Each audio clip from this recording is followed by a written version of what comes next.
আসসালামু আলাইকুম বন্ধুরা, তো কেমন আছো তোমরা? আশা করি অনেক ভালো আছো, আর তোমাদের দোয়ায় আমরাও অনেক ভালো আছি। তো সবাই জেদ করছিল সিঙ্গাড়া খাবো, তার জন্য আমি সিঙ্গাড়া বানাতে লেগে গেলাম। আমি খুবই সুন্দর করে কিমাটা বানিয়ে নিলাম।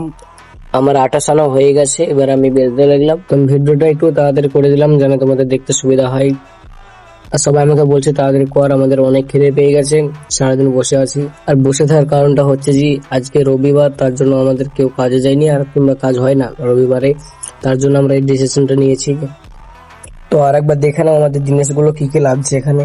তো আমরা এগুলো দিয়ে এখন সিঙ্গাড়া বানাবো। তো তোমরা দেখতে থাকো গাইস, আমি কিভাবে সিঙ্গাড়াগুলো বানাচ্ছি। তো রনি আমাকে বলছে তোর বিয়েতে তোকে বানাতে দেবো, তো আমি হালকা করে লজ্জা পেয়ে নিলাম।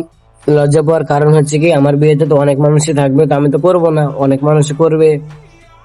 আমার পোটটি করা কমপ্লিট হয়ে গেল, এবার আমি সিঙ্গাড়া গুলো বানাবো। দেখতে হবে গাইস কি করে আমি বানাচ্ছি সিঙ্গাড়া। অবশ্যই তোমরা ঘরে ট্রাই করবে, কারণ কি দোকানে খাওয়ার মজা আলাদা আর নিজে বানিয়ে খাওয়ার মজা আলাদা। আর আমি অনেকদিন দোকানে কাজ করেছি, শিখতে আমার অনেকটা টাইমও লেগেছে, তার জন্য আমি পারছি। হয়তো না হলে তোমাদের মতন আমিও পারতাম না। তো বন্ধুরা, যারা নিজের বাড়িতে বানাতে চাও অবশ্যই আমাকে কমেন্ট করবে, আমি বলে দেবো কিভাবে করবে। অবশ্যই তোমরা পারবে। তো সবাই আমাকে বলছে তাড়াতাড়ি পর, আমাদের খিদে পেয়ে গেছে। আমি বললাম হয়ে গেছে আর একটু। তো আমাদের সিঙ্গাড়া গুলো এবার ছাড়বো তেলে, দেখতে পাচ্ছ তোমরা। আমি ছেড়ে দিলাম সিঙ্গাড়া গুলো, আমি একটা একটা করে সবগুলোই ছেড়ে দিলাম। তো গাইস, ব্লগটা যদি ভালো লেগে থাকে অবশ্যই লাইক কমেন্ট শেয়ার করবে। আর যারা যারা আমার মতন বানাতে চাও সিঙ্গাড়া গুলো, তারা অবশ্যই কমেন্ট করবে।